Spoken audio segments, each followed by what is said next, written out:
My friends, and thank you for joining. There's a wonderful story from the old country. It's a story about a villager who unfortunately is standing at night and watching his house burn down in a fire. It's his house, it's all his possessions, everything that he owns. There is no insurance. This is the old times, and he realizes that everything is lost. And all the other fellow villagers begin to gather around, and people feel really sorry for this villager, and everyone is saying, I'm so sorry, I'm so sorry, I'm so sorry, until one of his friends, one of the villagers, said, I'm sorry, 10 ruble. How sorry are you? And starts to raise money to help rebuild this person's life.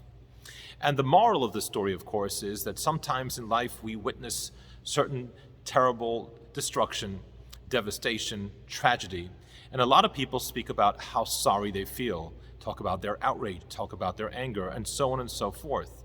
This is true this week when we've witnessed this most tragic and heart-rending crime of taking the lives of little elementary school children and their teachers.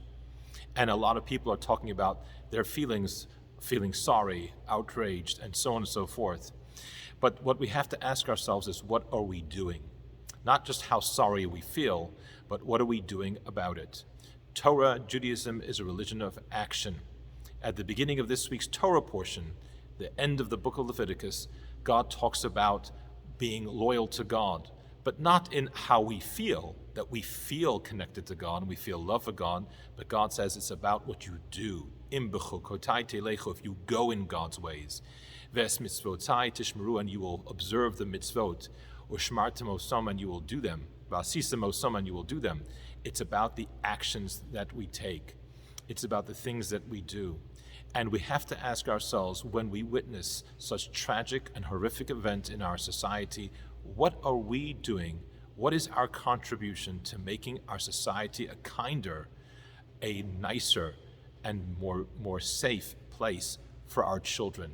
What can we do to make our communities better? How can we spread more kindness? How can we spread more understanding? How can we make sure that people are receiving the care and the love they need? How can we match this hate and this violence with goodness and kindness?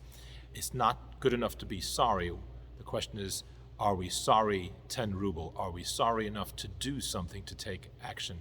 Thank you for joining, and Shabbat Shalom.